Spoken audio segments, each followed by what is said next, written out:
Curling irons have long been a staple of beauty routines, but in the late 19th and early 20th centuries, they sometimes played roles far beyond hairstyling.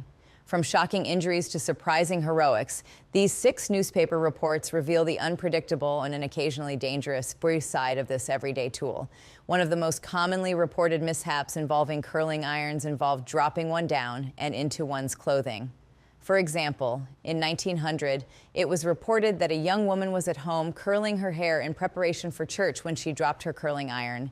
It fell inside her gown, and she immediately began twisting, jumping, and screaming as the hot iron burned her torso. A newspaper article on the event tells us that the house was filled with the odor of baked backbone and tenderloin. Her parents came rushing into the room and found her and thought her crazy. The young woman was eventually able to explain, through the searing pain, what the problem was, and her mother ripped her corset with a butcher knife, and the curling iron dropped out smelling like hog killing time and fried cracklings. Accidentally burning an eyeball with a curling iron is the stuff of nightmares, and yet this is exactly what happened to a woman in 1915. According to newspaper reports, Mrs. McKinney was severely injured when her curling iron slipped out of her hand and fell against her left eyeball. Her eyeball was badly burned, and she suffered a lot of pain as a result of the injury. But worse than burning an eyeball is trying to figure out how a woman fell hard enough to have a curling iron pierce her brain. Reported in 1922, the article states, while curling her hair, Mary A. Jessick, 26, a school teacher, fell to the floor and was instantly killed when the curling iron pierced her brain.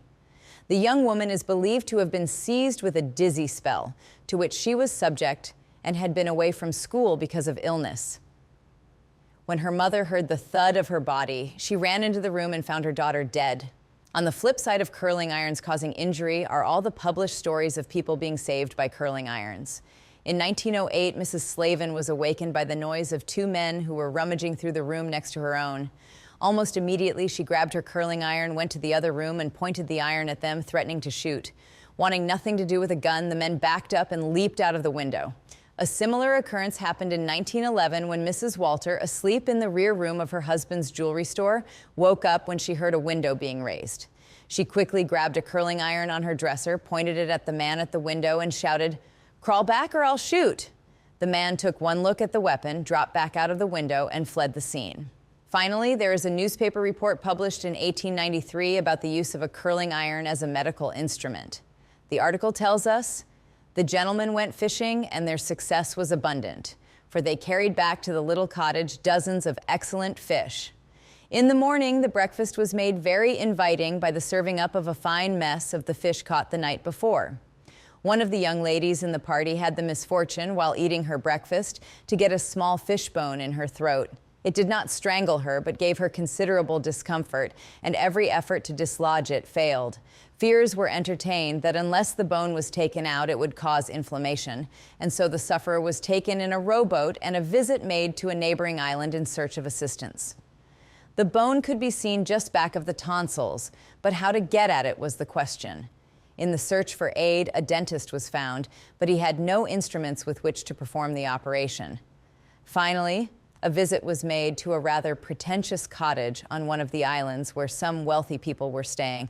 And though they searched, they could find nothing among their household utensils that could be used for the purpose of fishing for the bone. "Why wouldn't a curling iron do?" suddenly asked one of the young ladies, with a flash of inspiration in her eyes.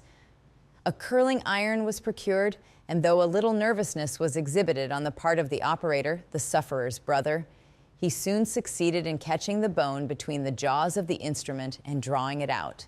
Who knew such an innocent-looking tool could leave such a trail of burns, fatal injuries, and bold acts of bravery? Thank you for watching today's video. Please drop a like and subscribe, and I'll see you next time. Take care.